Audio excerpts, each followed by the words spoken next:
Hi, everyone, and welcome to Better Together in 5, the podcast for school staff who want stronger, more respectful workplaces, all in just 5 minutes. I'm Jerry Lee. And I'm Kathy. Today we're talking about something that's simple in theory but takes real intention in practice: respect in the workplace.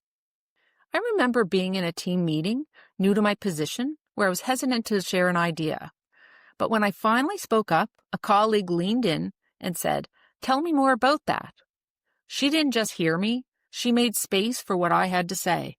That moment has stuck with me for 20 years. It reminded me that respect isn't just about being polite. It's about making sure people feel heard, valued, and safe to contribute. Wow, see how powerful one interaction can be? Fantastic. And respect has a place in everything we do, in the way we give feedback, how we handle disagreements, how we listen in meetings, and sometimes overlooked in a busy day, how we communicate in emails or messages. So what does respect actually look like day to day? Let's break it down with a few real-life moments. First, listening without interrupting. I had a colleague who would always let me finish my thoughts, even when she disagreed. I didn't always notice it right away, but I felt it. It made me want to keep showing up and sharing ideas. Second, acknowledging different perspectives. There was a time when a teammate and I had completely different takes on how to handle a situation. We didn't agree, but just taking time to hear each other out shifted the tone completely, and we came up with an even better way forward. That's respect in action. Third, and my favorite, recognize the efforts of others and be generous with appreciation. Recognizing the contributions of others can really strengthen those work relationships. And fourth, having the tough conversations, but with care. Respect doesn't mean avoiding hard conversations. It means approaching them thoughtfully and constructively. I once had to talk to a coworker about a miscommunication that had been bothering me. I was nervous, but we both approached it without getting defensive and really tried to understand each other. It actually brought us closer. I love that, because in a respectful workplace, it's not about avoiding problems, it's about working through them together in a way that supports relationships and growth. Oh, and hey, respect isn't just something that comes from leadership. It flows in all directions, between colleagues, across teams, and yes, how we treat ourselves. When people feel respected, they show up differently.